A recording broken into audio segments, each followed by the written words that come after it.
پر دوسرا، تو ہم نے نیا ٹکٹ لیا۔ اس نے مجھ کو یہ بتایا کہ فلائٹ آپ کا 9 بجے پہنچے گا۔ میں اور پریشان ہوا کہ پھر فائدہ ہی کیا ہے، لیکن مالک کا کرنا ایسا ہوا کہ بجائے 7:05 اس کا وقت تھا 6:30 بجے ہی چل پڑا۔ چلو میں نے کہا اللہ نے اتنی تو مدد کر دی، اللہ تعالیٰ نے پہنچا دیا۔ بہرحال مجھے یہ کہنا ہے کہ میں معافی چاہتا ہوں کہ وقت پر نہیں پہنچ سکا۔ اللہ تعالیٰ قرآن کریم میں فرماتے ہیں اللہ یجتبی الیہ من یشاء، اللہ منتخب کرتا ہے، چن لیتا ہے۔ من یشاء کے 2 ترجمے ہیں، مجھے وہ 2 ترجمے بتانے ہیں۔ ایک تو اللہ جس کو چاہتا ہے اس کو چن لیتا ہے، اللہ ہر ایک کو نہیں چاہتا، اللہ طالب کو چاہتا ہے۔ اسی لیے روایتوں میں ہے کہ بندہ جب عبادت کے لیے کھڑا ہوتا ہے تو پھر اللہ کہتا ہے اب میں تیری عبادت پر تیرے قصور کو معاف کر دوں گا۔ حدیث شریف میں ہے کہ تو ایک مرتبہ اللہ اکبر کہہ کر کھڑا ہو جا، پھر تیری نماز میں ہونے والے قصوروں کو میں معاف کر دوں گا۔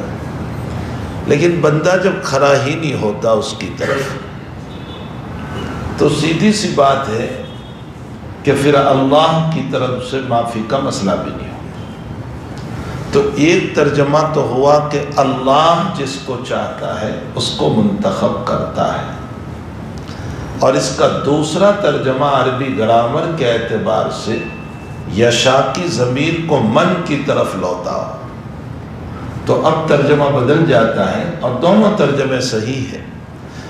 اللہ منتخب کر لیتا ہے من یشاء، جو بندہ اللہ کو چاہتا ہے۔ پہلے یشاء اللہ کی طرف تھا، اب من کی طرف ہو گیا، یعنی جو بندہ اللہ کو چاہتا ہے اللہ اس کو اپنے لیے چن لیتا ہے۔ آپ سب نے اللہ کو چاہا، اللہ آپ کو چن لیتا ہے۔ میں نے اللہ کو چاہا، اللہ مجھ کو چن لیتا ہے۔ تو ہماری چاہت پر رب کریم کی طرف سے انتخاب کے فیصلے ہوتے ہیں۔ پہلی تفسیر پر انبیاء مراد ہوں گے اور دوسری تفسیر پر پوری امت مراد ہوگی۔ پہلی تفسیر پر مطلب یہ نکلے گا اللہ جس کو چاہتا ہے منتخب کرتا ہے، یعنی انبیاء کرام علیہ السلام۔ اور دوسری تفسیر پر جو بندہ اللہ کو چاہتا ہے اللہ تعالیٰ اس کو منتخب کر لیتا ہے، ساری امت میں جو بھی چاہتا ہے۔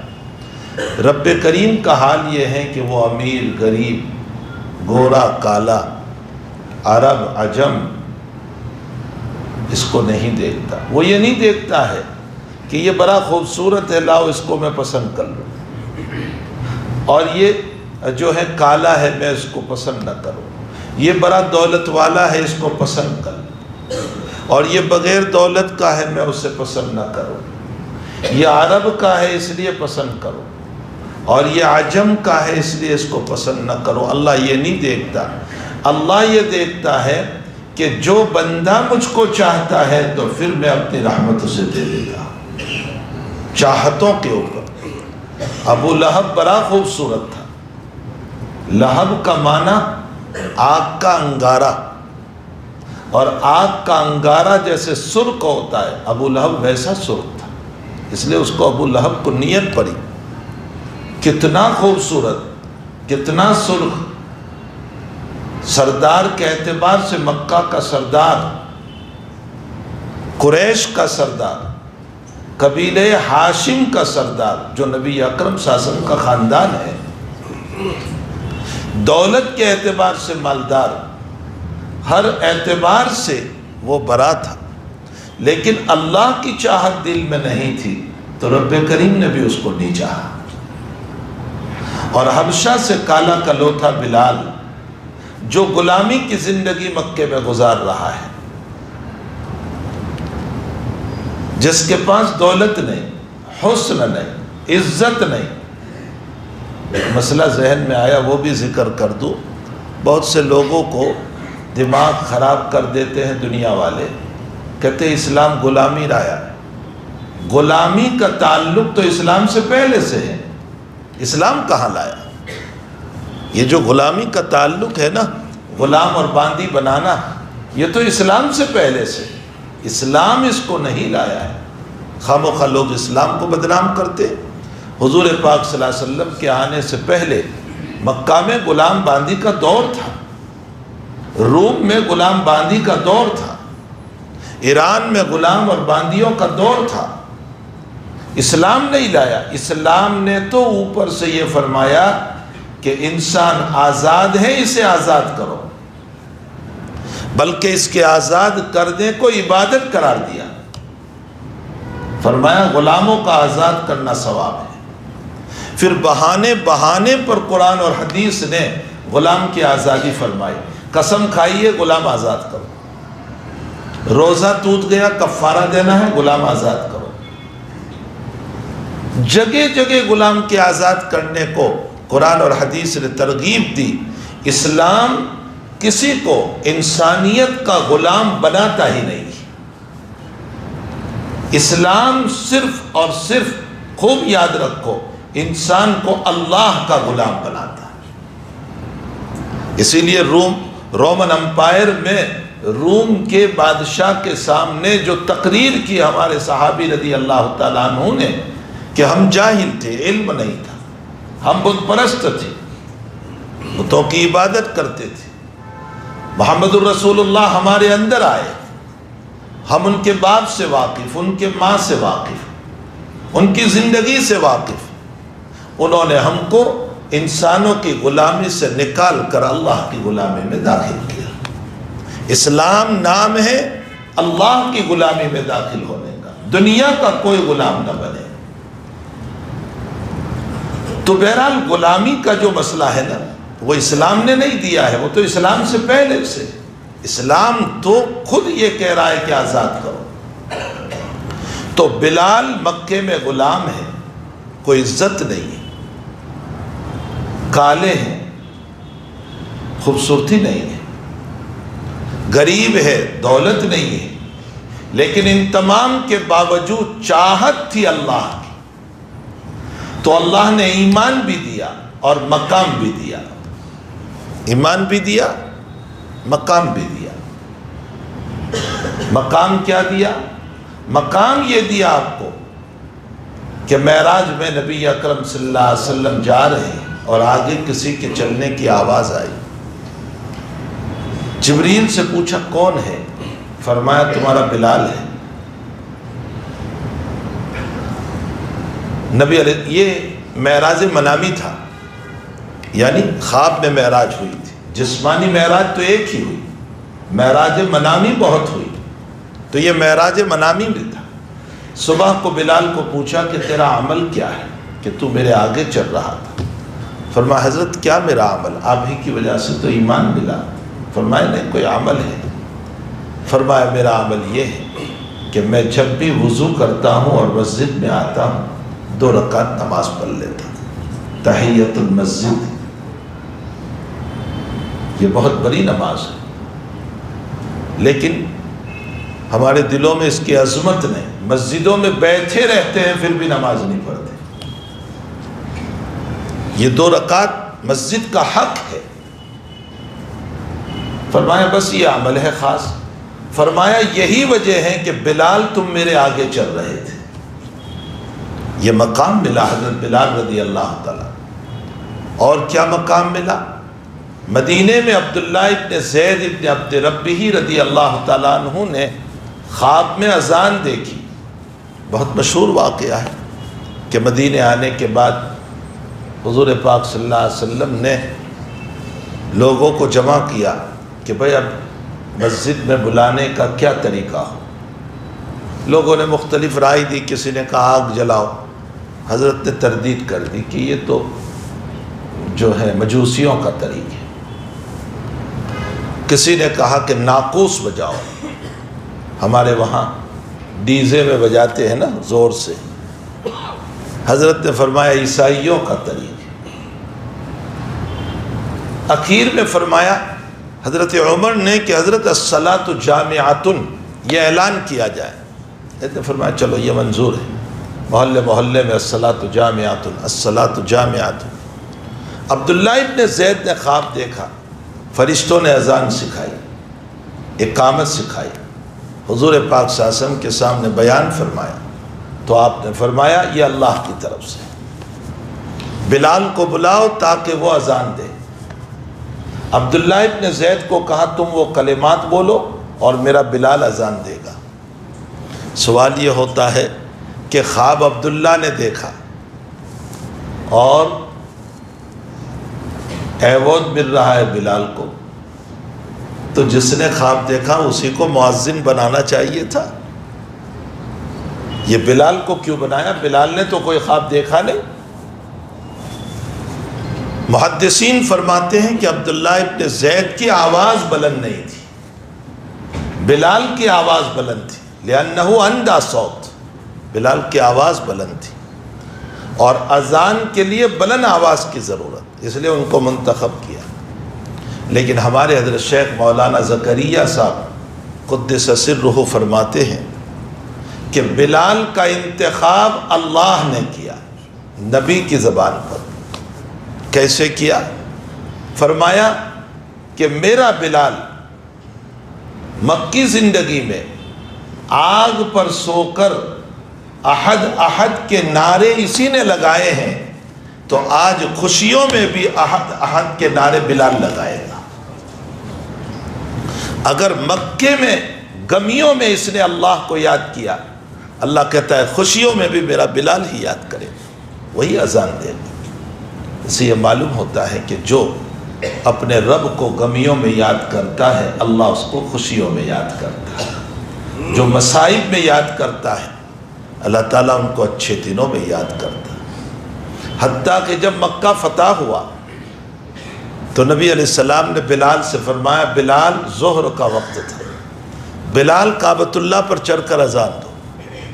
یہ ایک اذان ہوئی ہے کعبۃ اللہ کے اوپر سے، فرمایا اوپر چڑھ کر اذان دو تاکہ یہ پتہ چل جائے کہ جس غلام کو تم نے مارا تھا اور پتھر پہ سلایا تھا اور لہو لہان کیا تھا، رب کریم ایمان کی نسبت پر عزت دینے پر آتا ہے تو کعبۃ اللہ پر چڑھا دیتا ہے.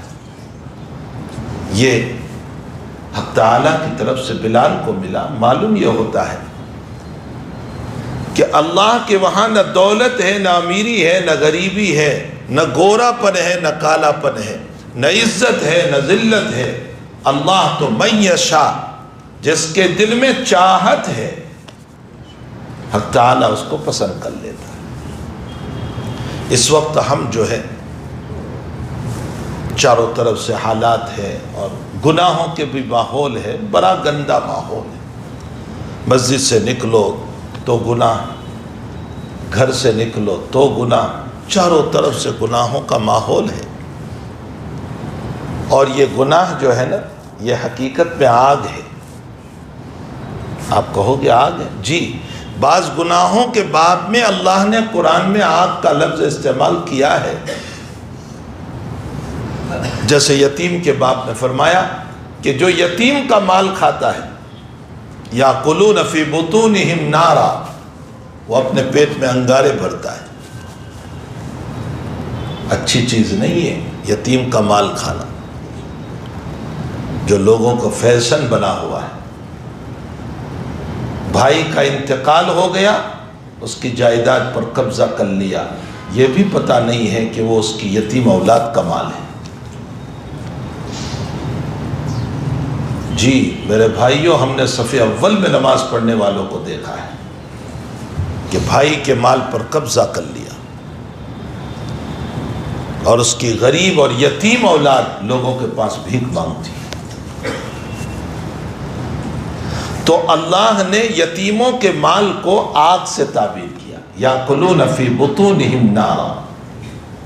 حدیث شریف میں ہے کہ جو انسان جھوٹی قسم کھا کر چرب زبانی کے ساتھ کورٹ میں جھوٹے گواہوں کے ساتھ دوسرے کے مال کو ہڑپ کرنے کی کوشش کرتا ہے۔ حضور پاک صلی اللہ علیہ وسلم فرما رہے ہیں، بخاری کی روایت ہے، وہ اپنے پیٹ میں آگ بھر رہا ہے۔ اس گناہ کو بھی نبی نے آگ سے تعبیر فرمایا۔ معلوم ہوتا ہے گناہ آگ ہے، اس کا اصل تو ظاہر ہوگا قیامت میں، لیکن دنیا کے اندر تعالیٰ نے اس کو معنوی طور پر آگ کہا ہے۔ اگر اللہ اس گناہ کو ظاہر کرنے پر آ جائے تو یہ آگ نظر آئیں گی۔ میں کچھ کہنا چاہتا ہوں اس بات سے۔ حضرت ابراہیم خلیل اللہ علیہ الصلاۃ والتسلیم، نمرود نے جب آپ کو آگ میں ڈالا، آتش نمرود بہت مشہور ہے، نمرود نے جب آپ کو آگ میں ڈالا اور آپ سکون کے ساتھ بیٹھے ہوئے ہیں اندر، اور اللہ نے فرمایا یا نار کونی بردم وسلاما علی ابراہیم، یہ آگ تو ٹھنڈی اور سلامتی والی ہو جا۔ اللہ نے ابراہیم پر آگ کو ٹھنڈی بھی بنا دی اور سلامتی والی بھی بنا دی، دو لفظ ہے، بردم و سلام، اس لیے کہ بہت ٹھنڈ ہونا یہ بھی تکلیف دیتا ہے، تو بردن بھی کہا، لیکن ایسی ٹھنڈی نہیں کہ تکلیف ہو، سلامتی بھی ہو، بردم و سلام۔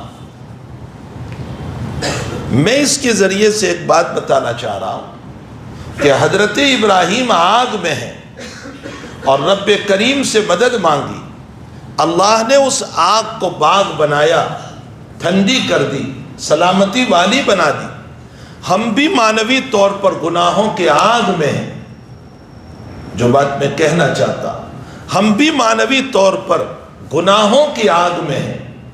ان گناہوں سے بچنے کے لیے، ان آگ سے بچنے کے لیے اگر ہم رب کریم سے مدد مانگیں گے تو جس رب نے ابراہیم کے لیے آگ کو گلزار بنایا تھا، وہ رب ہمارے لیے بھی ماحول کو گلزار بنائے گا۔ اللہ ہمیں گناہوں سے بچائے گا، شرط یہ ہے کہ ہم اس رب کی طرف رجوع کریں۔ میں اس سے پہلے بھی کہہ چکا ہوں کہ دنیا میں ہم یہ کہتے ہیں کہ شیطان ہم کو پھنساتا ہے، شیطان ہم کو بگاڑتا ہے، شیطان گناہ کرواتا ہے۔ قیامت میں یہ بہانہ اللہ کے پاس نہیں چلے گا۔ اللہ کہے گا کہ اچھا تیرے بس میں نہیں تھا تو تیرا رب تو طاقتور تھا، تو نے کبھی مجھ کو بھی کہا تھا کہ اللہ اس سے بچا لے، ساری زندگی تو نے تو مجھ کو کہا ہی نہیں۔ بلکہ قرآن میں اگر دیکھیں تو رب کریم نے بچنے کا ذریعہ تو خود ہی بیان کیا۔ شیطان نے کہا میں تیرے ان بندوں کو فتنوں میں ڈالوں گا، الا عبادک منہم المخلصین، مگر تیرے مخلص بندے میرے ہاتھ میں نہیں آئیں گے۔ مخلصین کا ترجمہ مفسرین نے فرمایا عابدین زاہدین، عبادت کرنے والے زہد کے ساتھ، ورع اور تقوی کے ساتھ۔ اور یاد رکھو تقوی کی تسبیح پڑھنے سے تقوی نہیں آتا، بلکہ میں نے اپنے طلباء سے کہا کہ تقوی کی کتاب لکھنے سے بھی تقوی نہیں آتا۔ میں لمبی چوڑی تقوی کی کتاب لکھ دوں، یہ آیت وہ آیت، یہ ترجمہ وہ ترجمہ، اس سے تقوی نہیں آتا۔ اس کی مثال لے لو، آگ جلاتی ہے، اس کے اوپر میں کتاب لکھ لوں، کیا آگ جلاتی ہے؟ اور میں بہت سارے واقعات لے آؤں کہ فلاں جگہ آگ لگی اس نے جلا دیا، فلاں جگہ آگ لگی اس نے جلا دیا، 20 واقعات میں نے کتاب میں لکھے، لیکن مجھے پتہ کیسے چلے گا کہ آگ جلاتی ہے؟ کتاب لکھنے سے تو پتہ نہیں چلتا کہ آگ جلاتی ہے، وہ تو آگ کے پاس جاؤں گا تو پتہ چلے گا کہ آگ جلاتی ہے۔ معلوم ہوتا ہے کہ تقوی کی کتاب لکھنے سے تقوی نہیں آتا، تقوی آتا ہے اللہ والوں کے پاس رہنے سے، ان کی صحبت سے، ان کی برکتوں سے۔ تقوی اللہ والوں کے پاس رہنے سے آتا ہے، ان کی زندگیوں سے تقوی ملتا ہے۔ تو اللہ تعالیٰ قرآن میں فرماتے ہیں کہ شیطان نے مجھ کو یہ کہا کہ تیرے مخلص بندے میرے ہاتھ میں نہیں آئیں گے۔ مخلصین، عابدین، زاہدین، اور بعضوں نے ترجمہ کیا متواضعین، تواضع کرنے والے۔ بزرگوں نے ایک مثال لکھی ہے کہ تیز ہوا جب چلتی ہے نا تو درخت کے نیچے تم نہ جاؤ، اس لیے کہ درخت کے نیچے جاؤ گے تو ہو سکتا ہے درخت گر جائے تو مر جاؤ گے، کسی اور جگہ جاؤ گے تو حفاظت نہیں ہوگی، تو پھر کیا کریں؟ زمین پر لیٹ جاؤ، زمین پر سو جاؤ تو حفاظت ہو جائے گی، اور ہوا اوپر سے گزر جائے گی، آندھی اوپر سے گزر جائے گی، اور تھوڑی دیر کے اندر آپ کو راحت ہو جائے گی۔ اس سے یہ معلوم ہوتا ہے کہ آندھیاں چلتی ہے تو زمین پر سو جانے سے حفاظت ہو جاتی ہے۔ جب دنیا میں طوفان اور حالات کی آندھیاں چلے تو تواضع میں سجدے میں چلے جاؤ، اللہ حفاظت فرما۔ رب کریم کے سامنے جھکنے کا مزاج، عبدیت، عاجزی۔ یہی وجہ ہے کہ شیطان نے یوں کہا کہ میں اس بندے کو چاروں طرف سے اس کو ورگلاؤں گا، اس کو بگاڑوں گا، اس کو غلط راستے پر لے جاؤں گا، اس کے دائیں بائیں آگے پیچھے، لیکن دو پہلو کو وہ نہیں بولا، ایک نیچے اور ایک اوپر۔ اس نے یہ تو کہا لَأَقْعُدَنَّ لَهُمْ صِرَاطَكَ الْمُسْتَقِيمَ ثُمَّ لَآتِيَنَّهُمْ مِنْ بَيْنِ أَيْدِيهِمْ وَمِنْ خَلْفِهِمْ وَعَنْ أَيْمَانِهِمْ وَعَنْ شَمَائِلِهِمْ، میں ان کے دائیں بائیں آگے پیچھے چاروں طرف سے ان کو ورگلاؤں گا، بہکاؤں گا۔ یہ سب کچھ اس نے کہا، لیکن اوپر اور نیچے کو نہیں کہا۔ کیوں؟ مفسرین فرماتے ہیں نیچے عبدیت ہے، ساری زندگی شیطان بہکاتا رہے، آپ ایک سجدہ تواضع سے کر لو، اللہ شیطان کے سارے گناہوں کو معاف کر دے گا۔ تو نیچے عبدیت ہے، اور اوپر رحمت رب ہے۔ اوپر جو ہے رحمت رب ہے جو بندے کو معاف کر دیا کرتی ہے۔ اس نے قرآن میں یہ کہا کہ اے میرے بندے، تو نے اگر اسراف کیا گناہوں میں، یا عبادی الذین اسرفوا علی انفسہم لا تقنطوا من رحمت اللہ، تو نے اپنی ذات پر حد سے تجاوز کر کے گناہ کر لیا، تجھے مجھ سے نا امید ہونے کی کوئی ضرورت نہیں۔ اگر تیرے گناہ اتنے ہیں تو تیرے رب کی رحمت اس سے لاکھوں درجہ بڑی ہے۔ تو اوپر رحمت ہے اور نیچے عبدیت ہے، اور شیطان جانتا ہے کہ چاروں طرف سے تو میں اس کو بہکاؤں گا، لیکن جب یہ دو شکلیں اختیار کرے گا تو میری ساری زندگی کی محنت ختم ہو جائے گی۔ یہی وجہ ہے کہ حدیث شریف میں آیا ہے کہ بندہ جب عرفہ کے میدان میں جاتا ہے تو شیطان زمین پر لوت پوت ہو کر کے روتا ہے، خوب روتا ہے۔ اس کے چیلے چپاتے اس سے پوچھتے ہیں کہ تو روتا کیوں ہے؟ تو وہ جواب دیتا ہے کہ میں نے اس کو ساری زندگی گناہ کرایا، اور آج عرفہ کے میدان میں آ کر دل سے اس نے معافی مانگی اور اس کے رب نے معاف کر دیا، اور میری محنت آبس اور بیکار ہو گئی، ضائع ہو گئی۔ تو بہرحال دنیا میں گناہوں کی آگ چاروں طرف سے لگی ہوئی، اس آگ کے اندر اگر ہم اللہ سے رجوع کریں گے، اللہ سے مدد مانگیں گے تو رب کریم کی طرف سے یقیناً مدد ہوگی، اور وہ اللہ ہمیں گناہوں سے بچائے گا، اور 100% بچائے گا۔ وہ رب ہے ہی ایسا۔ اسی لیے آپ ایک آیت پر غور فرمائیں، اس رب کی رحمت پر مجھے یہ آیت یاد آئی۔ اللہ تعالیٰ قرآن میں فرماتے ہیں لَإِن شَكَرْتُمْ لَأَزِيدَنَّكُمْ، شکر کرو گے تو میں زیادہ کروں گا۔ شکر کرنے پر زیادتی کا تو فرمایا، آگے فرمایا وَلَئِن كَفَرْتُمْ إِنَّ عَذَابِي لَشَدِيدٌ، ناشکری کرو گے تو میرا عذاب سخت ہے، یہ فرمایا، لیکن ناشکری کرو گے تو میں لے لوں گا یہ نہیں فرمایا ہے۔ اب آیت پر غور فرمائے، شکر کرو گے تو دوں گا، لیکن ناشکری کرو گے تو لے لوں گا یہ کہیں نہیں فرمایا۔ ہاں ان عذابی لشدید، میرا عذاب سخت ہے، اسی لیے بہت سے ناشکرے ہیں، اللہ نے نہیں لیا ان سے، ہے نعمتیں ان کے پاس، البتہ فرمایا میرا عذاب سخت ہے۔ اب عذاب دے گا یا نہیں دے گا یہ ایک دوسرا مسئلہ ہے۔ مفسرین فرماتے ہیں کہ ناشکری کے بعد بھی رب اگر یاد آ جاتا ہے اور پھر وہ شکر گزار بن جاتا ہے تو اللہ ناشکری پر بھی حق تعالیٰ معاف کر دیا کرتا، اور اگر ساری زندگی ناشکری کرتا رہا تو پھر رب کریم کی طرف سے پھر اس کی پکڑ ہو جاتی ہے اور اس کے لیے عذاب ہوتا ہے۔ باقی دنیا کی نعمت کو وہ لیتا نہیں ہے۔ تو عجیب و غریب رحمت ہے یہاں پر حق تعالیٰ کی کہ شکر گزاری پر دیتا ہے اور ناشکری پر لیتا نہیں، البتہ عذاب شدید کو بیان فرمایا۔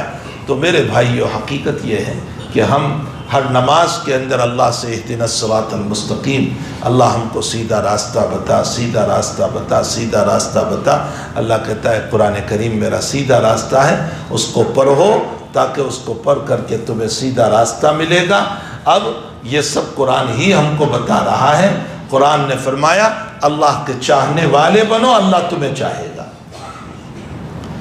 قرآن نے کہا جیسے آتش نمرود میں ابراہیم کی اللہ نے حفاظت کی، جب ابراہیم نے رجوع کیا تو دنیا میں گناہوں کی آگ ہے، اللہ سے رجوع کرو، اللہ ہماری حفاظت کرے۔ اور شیطان گناہوں کی طرف اگر ہم کو لے جاتا ہے تو ایسے موقع پر اللہ تعالیٰ نے دو دروازے کھلے رکھے ہیں، ایک رحمت کا اوپر سے اور ایک عبدیت کا نیچے سے۔ ان دونوں دروازوں کو اپنا لو، نیچے عبدیت میں سجدے میں جاؤ، اوپر سے رحمت کا نزول ہوگا اور رب کریم ہم کو معاف فرمائے۔ اس لیے ہمیں اپنی زندگی کو قرآن کریم پر لانے کی ضرورت ہے، اللہ کی طرف رجوع ہونے کی ضرورت ہے۔ حق تعالیٰ جل شانہ ہم تمام کو قرآن سے محبت عطا فرمائے، تعلیم نبوی سے محبت عطا فرمائے، اور اللہ جل شانہ جب تک جلائیں ہمیں آبرو عزت و ایمان کے ساتھ جلائیں اور ایمان پر خاتمہ فرمائے۔ میں اپنی ہر مجلس میں ایک بات کہتا ہوں، موت یقینی ہے، موت یقینی ہے، اپنی جگہ مسلم ہے۔ اور عجیب و غریب بات یہ ہے کہ اللہ نے دنیا میں آنے میں تو قانون بنایا، جانے میں کوئی قانون نہیں بنایا۔ آنے میں اولاد ماں باپ پہلے آتے ہیں، اولاد بعد میں آتی ہے، لیکن جانے میں یہ ضروری نہیں ہے کہ اولاد پہلے ماں باپ پہلے جائیں اور اولاد بعد میں جائیں، ایسا نہیں ہے۔ کبھی اولاد پہلے چلی جاتی ہے، ماں باپ رہ جاتے ہیں۔ آنے میں تو قانون ہے، جانے میں کوئی قانون نہیں۔ وہ کبھی جوان کو بھی اٹھا لیتا ہے، وہ کبھی بوڑھوں کو بھی اٹھا لیتا ہے، وہ کبھی جوان بیٹی کو اٹھا لیتا ہے اور بری ماں بستر میں تڑپتی ہے، اس کی موت نہیں آتی۔ وہ جوان بیٹے کو لے لیتا ہے، برا باپ بستر میں پڑا ہوتا ہے۔ اس لیے آنے میں تو اس کا اصول ہے کہ ماں باپ پہلے اولاد بعد میں ہے، لیکن جانے میں کوئی اصول نہیں۔ اس لیے یہ سوچنا کہ جب برا ہوں گا تب دیکھا جائے گا، یہ غلط بات ہے، یہ غلط سوچ ہے۔ ہمیں اپنی جوانی ہی میں اللہ کی رضا کی فکر کرنا چاہیے کہ وہ رب کس طرح راضی ہوتا ہے، کن اعمال سے راضی ہوتا ہے۔ حضرات صحابہ کرام رضوان اللہ تعالیٰ علیہ مجمعین ہر وقت یہ تلاش کیا کرتے تھے کہ اللہ کس سے راضی ہوتا ہے۔ سفیان ثوری رحمۃ اللہ علیہ کی موت ہو گئی، کسی نے خواب میں دیکھا، یا عبداللہ ابن مبارک کی موت ہوئی، دونوں میں سے کسی سے متعلق یہ واقعہ ہے۔ فرمایا کیا ہوا تمہارے ساتھ؟ تو فرمایا کہ بھائی وہ ساری تقریریں بھی، سارا علم بھی، سارے لطائف بھی اور ساری تفسیریں بھی دھری کی دھری رہ گئی، کچھ کام نہیں آیا۔ اگر میرا بچاؤ ہوا تو رقیعات، رات کی چھوٹی چھوٹی رکعتوں نے جو میں نے تہجد میں پڑھی تھی، اسی سے اللہ نے میری حفاظت فرمائی۔ اس لیے اللہ تعالیٰ چاہت کو دیکھتا ہے، جیسی چاہت ہوتی ہے اس کے مطابق اپنا فیضان۔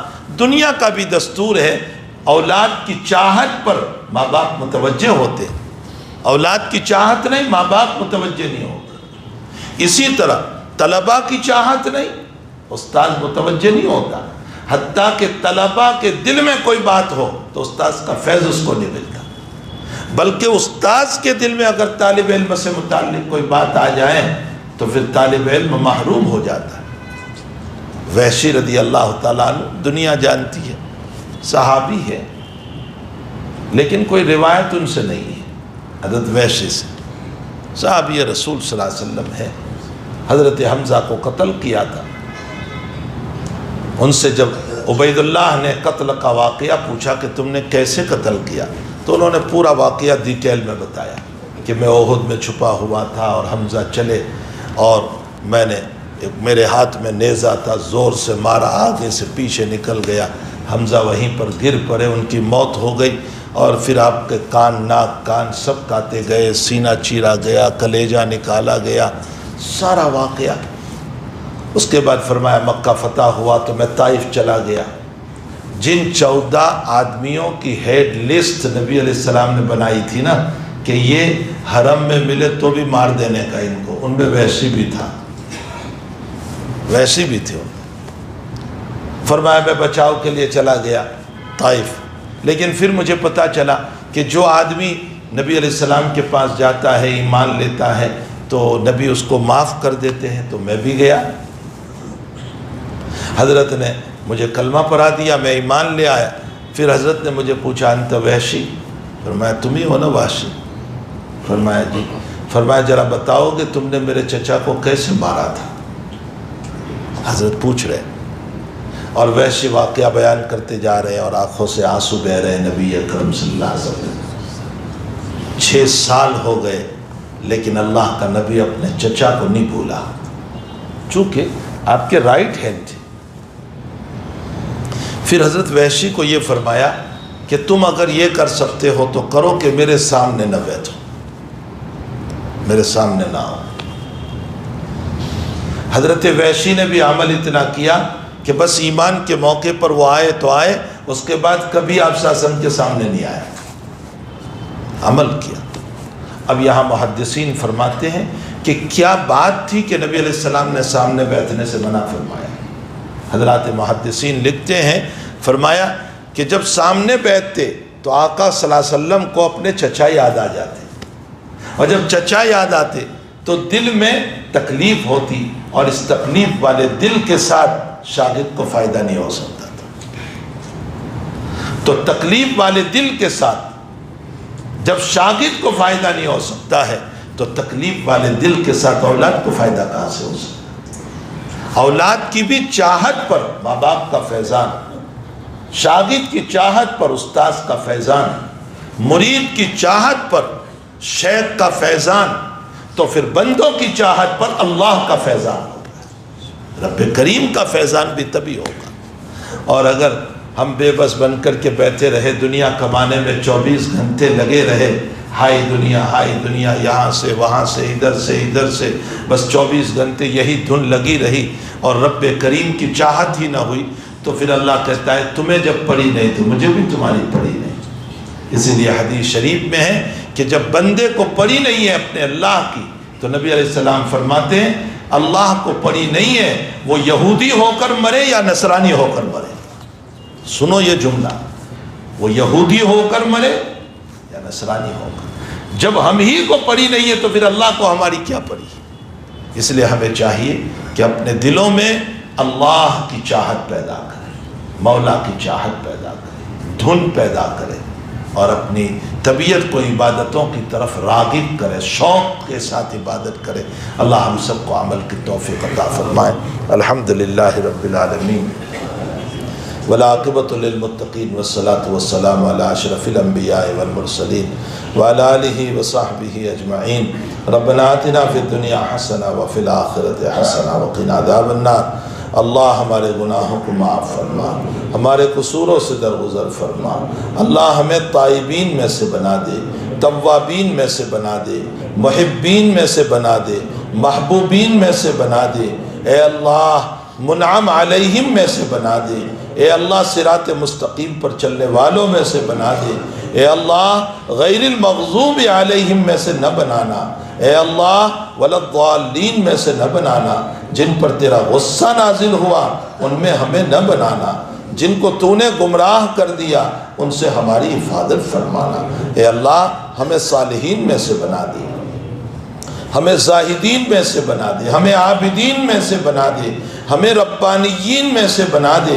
اے اللہ ہمیں ان کاموں کی توفیق عطا فرما جس سے آپ راضی ہوتے ہیں، اور ان کاموں سے حفاظت فرما جس سے آپ ناراض ہوتے ہیں. اے اللہ ان کاموں کی توفیق دے جس سے ہمارے آقا صلی اللہ علیہ وسلم خوش ہوتے ہیں، اور ان کاموں سے حفاظت فرما جس سے ہمارے نبی علیہ السلام ناراض ہوتے ہیں. اے اللہ ہمیں دین متین پر چلنے کی توفیق عطا فرما، بیماروں کو شفا عطا فرما، مرحومین کی مغفرت فرما، پریشان حالوں کی پریشانیوں کو دور فرما، بے قصور قید و بند میں ہے رہائی عطا فرما، غلط مقدمات میں ہے نجات عطا فرما. اے اللہ یہ مجمع تیری نسبت پر آیا ہوا ہے، تیرے محبوب کی نسبت پر اے اللہ ان کی آمد کو قبول فرما، ان کی دلی مرادوں کو پورا فرما، ان کی جائز تمناؤں کو پوری فرما، ان کے حاجات کو پورے فرما، اور اے اللہ جو پریشانیاں ہو ان سب پریشانیوں کو دور فرما۔ وصلی اللہ علی نبینا محمد و آلہ و صحبہ اجمعین۔